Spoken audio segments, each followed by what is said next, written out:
Belonia administration এখানে বিভিন্ন line department আছে, যেমন আমাদের কাস্টমস অফিসার আছে, income tax, sell tax, food, health officer, police, BSF. আমরা একটা জয়েন্ট রেডে আজকে বিলোনিয়াতে বেরিয়েছি। এখন আমরা এই মুহূর্তে আছি মিলন পাল এর বাড়িতে, যেটা বিলোনিয়া থানার ঠিক উল্টো দিকে। ওনারা এখানে যে বিজনেস করেন, এখানে ওনাদের একটা গোডাউন আছে, আপনারা দেখতে পাচ্ছেন যে আমরা একটা ক্লোজ করে দিয়েছি, ফুড সেফটি অফিসার ক্লোজ করে দিয়েছেন। এখানে আমরা চিনি এখানে স্টোর করা হয়, বাট দেখা গেছে যে গোডাউনটা প্রচণ্ড আনহাইজিন কন্ডিশনে আছে, স্বেচ্ছাতে অবস্থায় আছে, যেখানে একটা এরকম ফুড স্টপ রাখা যায় না।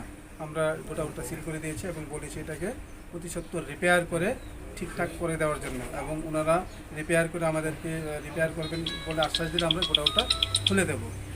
এছাড়া আমাদের যে ওনাদের এখানে প্রচুর চিনি বিজনেস হয়, আমরা এটা এনকোয়ারি করে দেখছি অ্যাকচুয়ালি বিজনেসটা কীভাবে হচ্ছে।